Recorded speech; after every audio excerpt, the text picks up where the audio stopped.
पिछले वीडियो में मैंने बताया था कि आदमी के सामने दो विकल्प हैं। पहला वो बहिर्मुखी होकर जिए, दूसरा वह अंतर्मुखी होकर जिए। इन दोनों के संबंध में हमने चर्चा किया था और आज इस वीडियो में इसी के संबंध में हम विस्तृत चर्चा करेंगे कि यह बहिर्मुखी और अंतर्मुखी क्या होता है, दोनों में क्या अंतर है। मित्रों, आदमी के सामने दो स्थितियां हैं।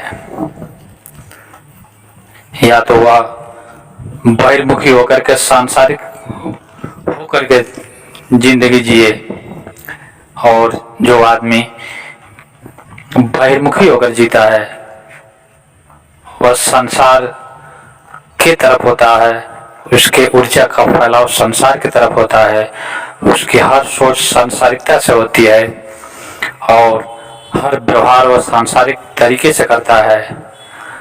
और जब वह सांसारिक तरीके से व्यवहार करता है तो परिणाम भी सांसारिकता के तरह ही होता है, क्योंकि हम जो व्यवहार दूसरों के साथ करते हैं वही व्यवहार लौटकर हमारे पास आता है। और ये संसार में कुछ भी स्थिर नहीं है, हर चीज गतिशील है, हर चीज में हर पल परिवर्तन हो रहा है। इस संसार की हर चीज परिवर्तनशील है, इसीलिए जीवन है। अगर मृत्यु न हो तो जीवन की संभावना भी समाप्त हो जाती है, अगर रात न हो तो दिन की संभावना समाप्त हो जाती है, अगर अंधकार न हो तो प्रकाश की संभावना हो ही नहीं सकती, क्योंकि जहाँ पर प्रकाश का अभाव है वही तो अंधेरा है। अगर अंधेरा न रहे तो प्रकाश को समझा पाना बहुत ही मुश्किल हो जाएगा। अगर दुख न रहे तो सुख को समझाना बहुत ही कठिन हो जाएगा। इसलिए हमें दुख और सुख, अंधकार और प्रकाश, रात और दिन दोनों को समझना पड़ेगा। और जब आदमी इन दोनों को समझता है तभी सर्किट पूरा होता है, तभी उस चीज के संबंध में वो पूरी गहराई तक जा सकता है। क्योंकि हर सिक्के के दो पहलू है, जहाँ लाभ है वहाँ हानि है, जहाँ दुख है वहाँ सुख है, जहाँ दिन है वहाँ रात है। इस प्रकृति की बनावट ऐसी है, इस प्रकृति का शाश्वत नियम है कि हर चीज के दो पहलू होते हैं। अगर कहीं निगेटिव है तो पॉजिटिव भी आसपास जरूर होगा, क्योंकि निगेटिव और पॉजिटिव दोनों में कोई एक अकेले रह ही नहीं सकता, उसका अस्तित्व भी नहीं है। इसलिए अगर हम संसार में सांसारिक होकर के जिएंगे तो हमें दुख और सुख, लाभ और हानि, जीवन और मरण, जस और अपजस, अंधकार और प्रकाश, रात और दिन, इस सब से होकर ही गुजरना पड़ेगा। क्योंकि प्रकृति का शाश्वत नियम है और शाश्वत नियम किसी के लिए बदला नहीं करता, और इसे बदल पाना किसी के बस में होता भी नहीं है। इसलिए जब तक हम इन दोनों पक्षों को नहीं समझ पाते तब तक हम उसके गहराई में उतर ही नहीं सकते। गहराई में उतरने के लिए इन दोनों पक्षों को समझना आवश्यक है। और हम एक पक्ष पर ही विचार करते हैं, एक पक्ष को ही ठीक से नहीं समझ पाते हैं, और एक पक्ष को लेकर के ही हमारे जीवन का अंत हो जाता है, फिर दूसरा पक्ष हमसे अछूता रह जाता है।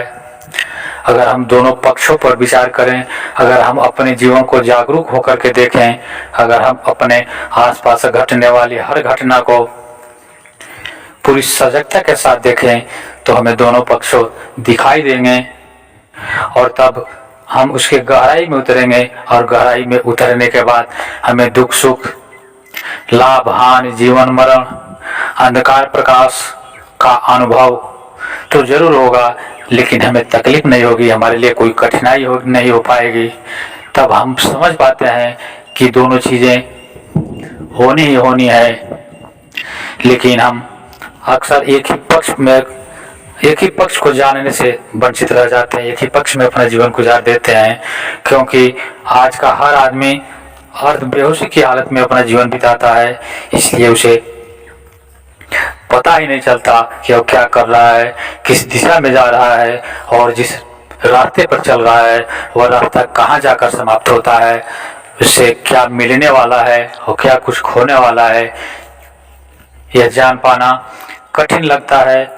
और हमारा अज्ञान इतना अंधकार, इतना गहरा है कि हम अंधकार को ही प्रकाश समझ बैठते हैं, हम दुख को ही सुख समझ बैठते हैं, हम बुरे को ही अच्छा समझ बैठे हैं। और इसलिए हमारे जीवन में दुख है, तनाव है, अशांति है, कलह है और चारों तरफ तनाव ही तनाव है।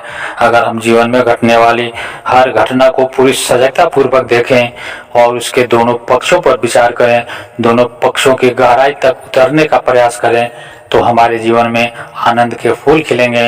हम जीवन को समझ पाएंगे कि हमारा जीवन क्या है, इस जीवन के मौलिक गुण क्या है, इस जीवन का स्वभाव क्या है। और जिस पल हम यह समझने में कामयाब हो जाते हैं, उस पल हमारे लिए यह संसार सिर्फ एक खिलौना मात्र रह जाता है। और फिर हम अपने उस अस्तित्व को ढूंढते हैं, अपने उस केंद्र को ढूंढने का प्रयास करते हैं, जो हमारे जीवन का परम लक्ष्य है, जो हमारा होना है, जो हमारा अस्तित्व है, जो हम हैं। लेकिन यह तभी संभव है जब हम इस दुनिया के नियमों को समझे, दुनिया के अस्तित्व को समझे, दुनिया के शाश्वत नियमों के संबंध में विचार करें, तभी हम जान पाने में सफल हो पाएंगे। मित्रों, आप मेरे वीडियो को लाइक करें, इसे अधिक से अधिक लोगों को शेयर करें। और अभी तक अगर आपने मेरे विद्रोह चैनल को सब्सक्राइब नहीं किया है तो सब्सक्राइब कर लें। मिलते हैं अगले वीडियो में, तब तक के लिए नमस्कार, जय हिंद, जय भारत, वंदे मातरम।